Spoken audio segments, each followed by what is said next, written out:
role. When they begin to stand in opposition instead of in service, their actions take on a sharpness that others may misinterpret as revenge, but which, at its core, is the reestablishment of balance. This shift is particularly striking because empaths are so deeply conditioned to avoid conflict. Their instinct is to soothe, to mend, to prevent escalation. For them to begin pushing back, to begin mirroring the narcissist's cruelty or setting firm boundaries that feel unyielding. It signals a monumental internal transformation. The empath has crossed a threshold where survival matters more than harmony, where truth matters more than appearances, and where their own dignity outweighs the demands of the narcissist. What looks like retaliation is, in reality, the reclaiming of lost ground. Every act of defiance, every refusal to bend, every moment of coldness serves as a declaration, I will no longer be diminished.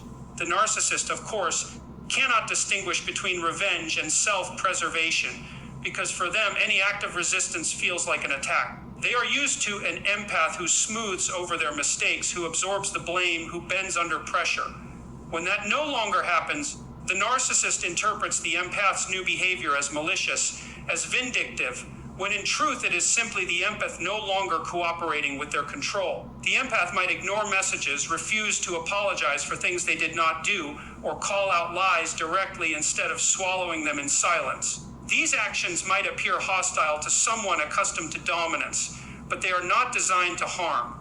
They are designed to stop harm from continuing. There is also an important psychological dimension to this change. When the empath begins to reclaim power, they often tap into emotions they have long suppressed: anger, frustration, even rage. For years, those emotions were buried under layers of patience and compassion, denied expression because they didn't fit the role the empath believed they had to play. But anger is not inherently destructive. It can be clarifying, energizing, and protective. When the empath finally allows themselves to feel it and act through it, their behavior changes. They become less forgiving, less pliant, less afraid to expose the truth.